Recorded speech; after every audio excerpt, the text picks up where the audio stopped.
Thank you for coming on today.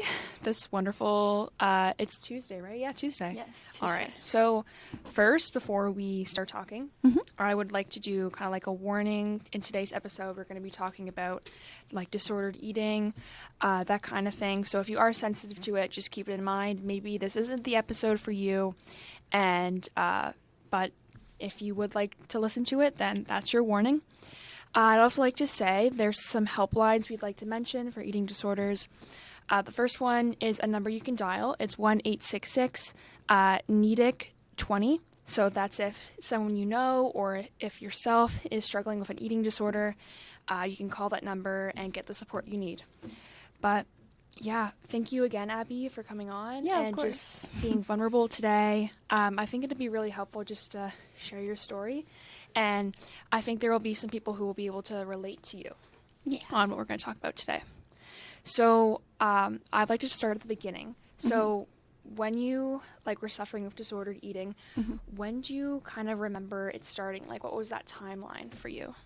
For me, I think it started at the beginning of grade 7. I went to a camp, and I remember walking into one of the cabins, and all the girls were talking about body sizes. And I had never really thought my body size was anything out of the normal until they said something about me.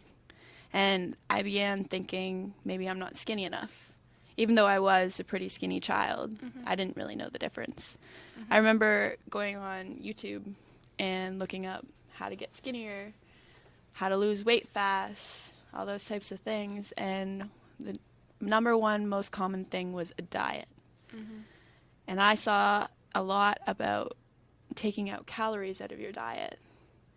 So I started paying attention to that. I started paying attention to every single label and counting up calories.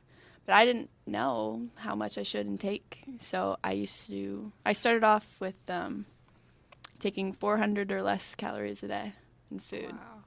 So how old were you at this point? Grade 7, so I'd be 13 or 14. Yeah, that's pretty young. Yeah. So that was pretty not a great event for you, obviously, because that kind of just started everything. So that was definitely the trigger. And did you find that social media really helped you get onto that toxic diet culture? I actually didn't have social media at that time. You didn't? Okay. So this was all a me thing. I found that being in high school, being surrounded by hundreds of other pretty girls who are perfect bodies made me want to be just like them. Just like them. Okay. Yeah. And so was that not the only time that somebody had made a comment about your body or about another girl's body in front of you? There was another time. There were a couple girls at lunch one time in middle school. They were talking about how much people weighed. Which shouldn't be ever anything anyone should discuss, but that's what we did in middle school, right? Yeah. And one girl said she was 90 pounds, and another girl said that was the perfect weight to be at. So I became obsessed with that number. I wanted to be 90 pounds. I thought that was the perfect number to be at. Yeah. And how did those comments really make you feel? Were you surprised when you heard them? Were you not surprised? How did you feel? I was a bit surprised, but I felt like I had to fit those expectations. Yeah. I felt like I had to conform into the world we live in and look different, eat different, be different. Be different. Yep. So how would you say now that you are recovered from disordered eating, or do you still? Okay. I'm fully recovered. So this started when you were 13, 14. So... And you didn't have a problem with disordered eating before this point? No. Okay. So, and what age around did you say, you got the help you needed or you healed from your disordered eating? I would say I fully healed by the time I was 16.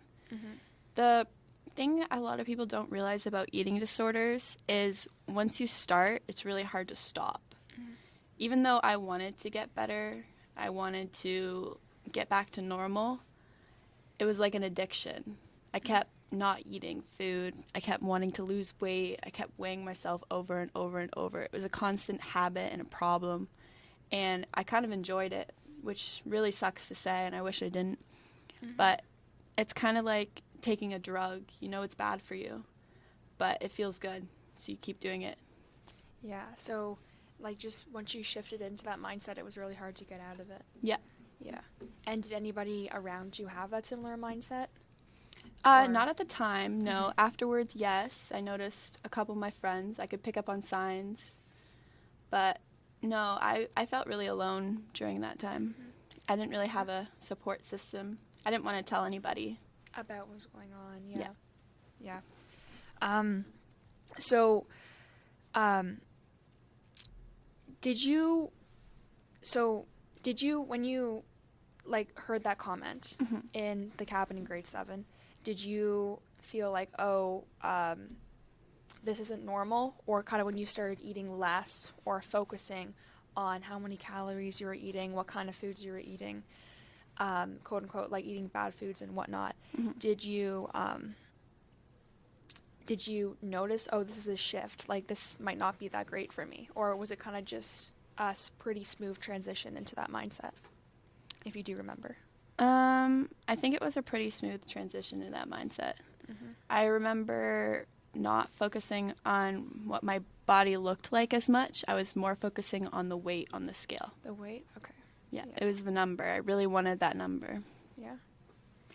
And so at what point did things like get like to an extreme, or where maybe other people started, if other people did, like maybe your parents step in and say, okay, well, something's going on with you, Abby, or like this is unhealthy, or did it just get really bad to a point where you realized yourself that this wasn't a good mindset to be in?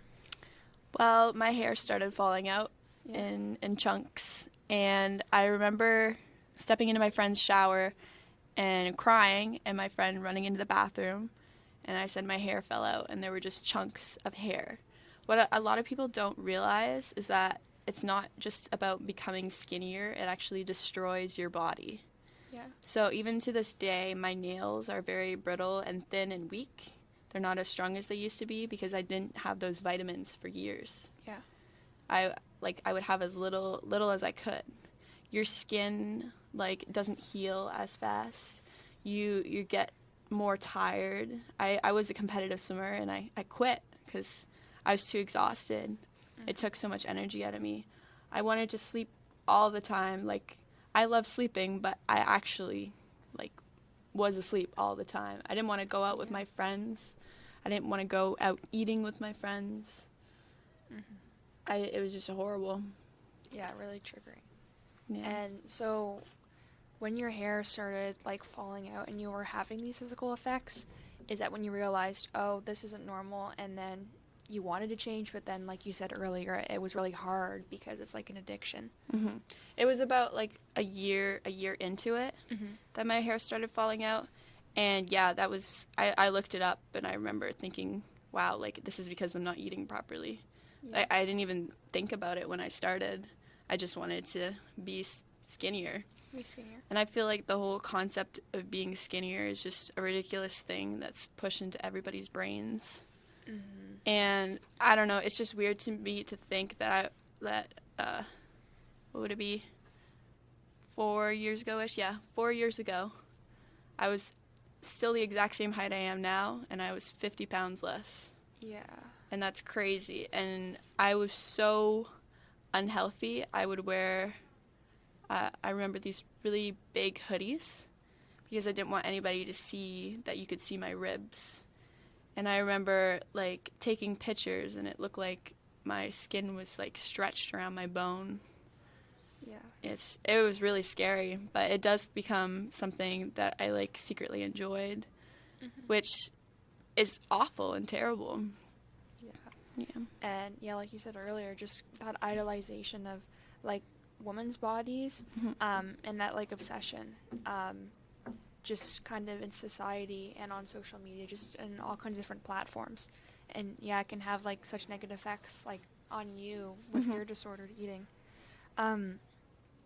So in terms of physical effects and mental effects, what were some of the first effects? So say in grade 7, when you really started, your eating became disordered because of that comment the girls in the cabin made. What were some of the effects that started to occur? Like you were like, maybe your hair didn't fall out right away, but maybe it was something more mentally or physically? I found I was really, really moody. Really moody? And I used to think that was because I was just like a teenager and starting out. But looking back on it, I didn't have like any nutrients in my system at all. I only ate what would get me through the day, no matter how little that was. Yeah. And I wouldn't even drink water most of the time because it added water weight, and I didn't like seeing the number on the scale go up. And like definitely with sports, it killed my ability to perform properly. So it really took like away a lot of things in your life. Yeah. Yeah.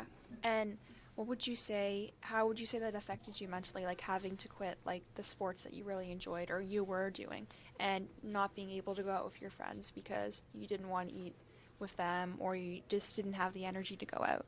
I got really, really sad. Really, really sad. And I think it still like affects my brain to this day. Because what happens is when you stop eating the nutrients that your body needs, it'll try to take from other parts. So it'll shut off parts of your body it doesn't think are as important. And your body starts deteriorating. And so I wasn't functioning properly. I wasn't as smart as I used to be. I didn't get as good of grades as I used to. I wasn't even as good of a person.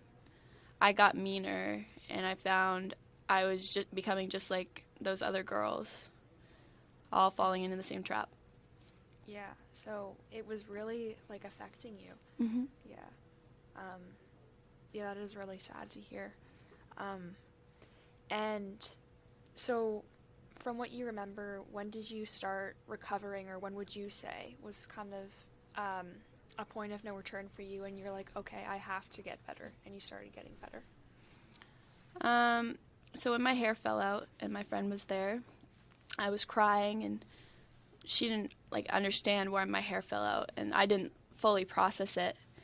And she like looked it up after, and one of the causes was not eating. And I remember her asking me, she's like, "Abby, are you okay?"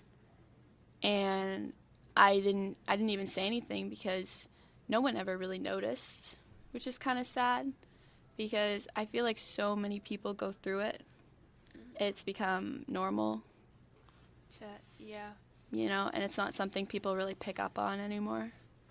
Like, it's when somebody says they didn't eat breakfast, nobody questions it, you know? Like, when people don't eat at lunch, nobody says anything. But now that I've had it, I pick up on those signs. But before then, nobody had any idea. Yeah. And I had her to help me, and I had the doctors, of course. But it was really scary. I didn't fully admit to how bad it had gotten because what happens is they admit you to the hospital and they like force feed you food. And I had like a really, really bad tendency to make myself throw up. Yeah. And it was almost like I was addicted to throwing up as well. Like I could do it on command. I still can, which is terrible. It should not be normal at all. But I felt like if I went to the hospital, I would just be forced to eat, and I didn't want to be forced. I wanted to get better and want to eat on my own.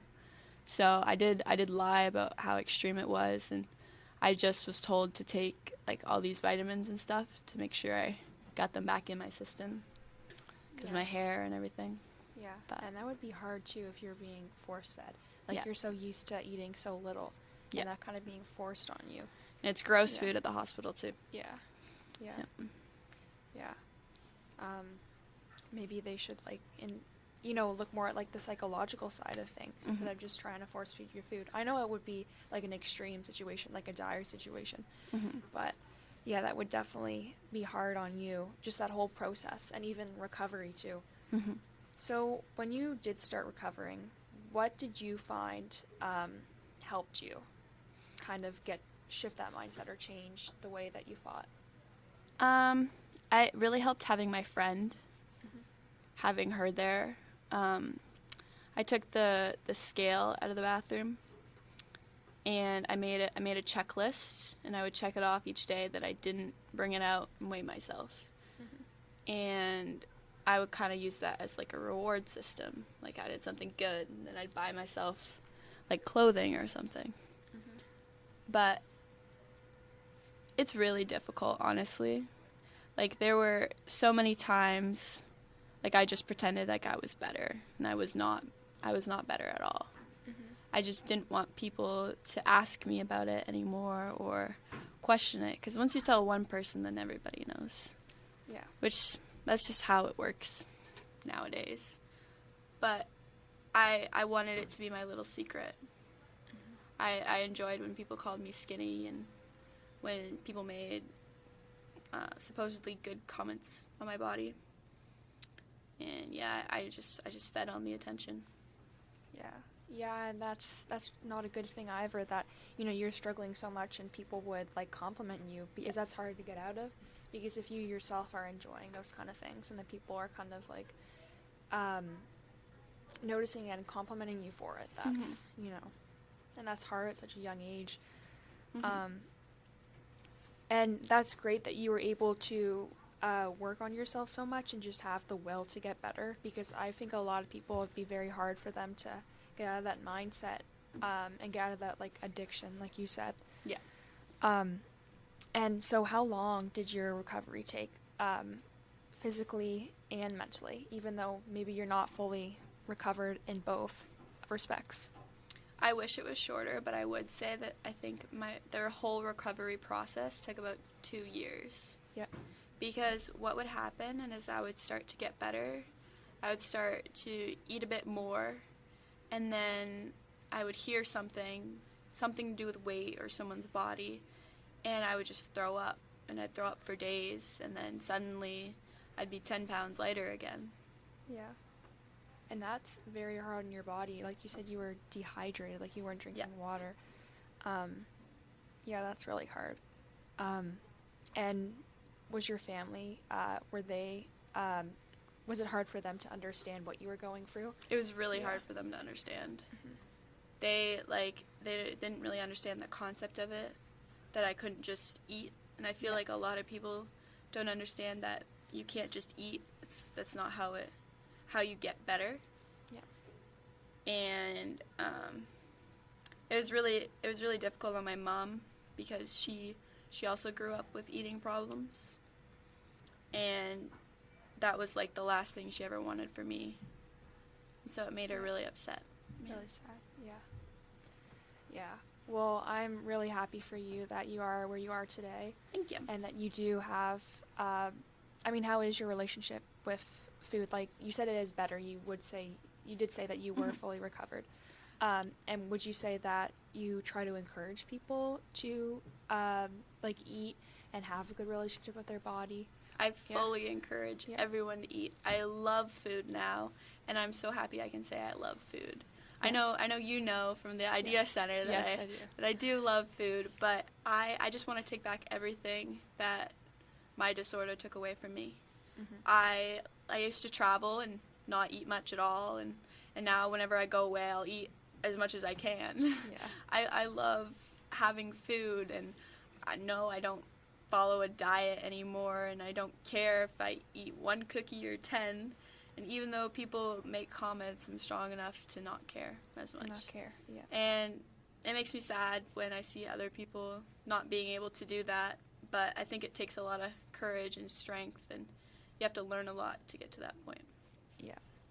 And you've gone through that whole process, like being on the two kind of extremes of that mindset. So you know what it can do to somebody. Yeah, big time. So, what are some, not really symptoms, that's not the best word for it, but what are some ways that somebody might be able to recognize disordered eating in themselves, or maybe their friend or a family member? Skipping breakfast is a really big one. I don't think a lot of people think about it. Yeah. But that's a third of the meals of your day. Yep. You know, and if you skip breakfast and your breakfast is at 8 and your lunch is at 12, that's 4 hours, and most people don't eat snacks during school days or anything, and you're just not fueling your body at all. And you just get used to that routine, and some people don't even think about it. But I have a little sister, and she used to skip breakfast, and I very, very quickly taught her to always eat breakfast. You always have to make sure, because once you start not eating, you don't want to stop. Yeah. It just feels good in a way.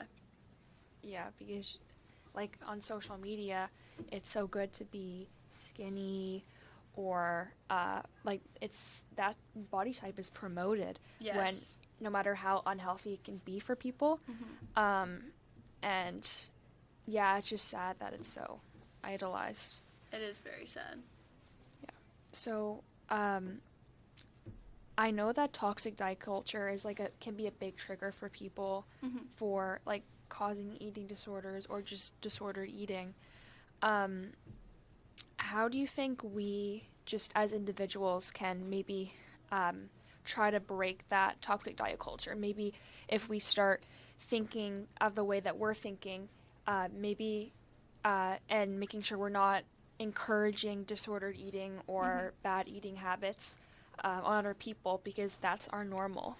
Do you think that might be a good step to kind of trying to break down that culture as a society? Yes. I also think we should recognize that not every diet works for every person, and every person weighs a different amount, has a different height, has a different amount of muscle and body fat, and I truly believe that if you for some reason really want to go on a diet, it should be personalized to you, to your body weight, to your height. It should not be for anyone else. There should be no general diets, no general specific amounts of food you should eat. You should eat what's good for you, not what's good for, quote unquote, everyone else, what'll get you the skinniest. I think you should focus on what's good for you and your body. Yeah, so listeners, it might not be the best idea. Celebrity diets, it's a popular thing. Yes, or things like keto time. diets, stuff like that. Definitely talk to your doctor before you start any of that, especially if you're really young or you don't know much about nutrition. Even just a family member, let somebody know, hey, I'm starting this diet, because maybe if you don't recognize that this diet might not be the best for you, especially if it's really restrictive in calories, maybe they'll be able to step in. And just for listeners as well, if you do see somebody suffering with what you think might be disordered eating, like you said, Abby, you might see them skipping breakfast, or they might really want to have a dessert, like a cookie or a donut, but they're restricting themselves. That's a big thing. Yeah. Don't be afraid to step in and say, hey, it's okay to eat that. That's good for you. You need food. Because I feel like nowadays a lot of people are scared to offend other people. And that's okay. But just really, it's really good for to step in, especially in situations like that, just to try and prevent people from suffering so much from a mindset like that. So in closing, I'd like to ask you, what would you say to someone who might be suffering from an eating disorder right now? I would say that it's okay. Don't feel ashamed. It's not something you should feel ashamed of. Everyone goes through struggles in life. Everyone has their own issues, and in the society we live in, I wouldn't, you can't blame anyone, because it's so difficult not to fall into society's trap of being the perfect woman or the perfect man, having the perfect body, being the perfect person. It's so easy, and that's terrible. The best thing to do is remind yourself that you are beautiful and get a support person. Make sure you're getting at least the vitamins you need. I know it sounds silly, but even getting those little tablet vitamins, that's the best thing you can do to get through it. You need to get those vitamins in your body, or you will pass out, your hair will fall out, your nails will deteriorate. So will your skin, unfortunately. Yeah. And I just want to thank you again, Abby, for being so brave to be able to talk about your experience with just disordered eating, because a lot of people who are suffering with it just might not even realize that they might be, or just are too scared to talk about it. And I think it's great to just get that conversation out there and started about how kind of this way of eating and thinking isn't normal and it's not okay. Yeah, Okay. of course. Thank you again, Abby, and thank you guys for listening today.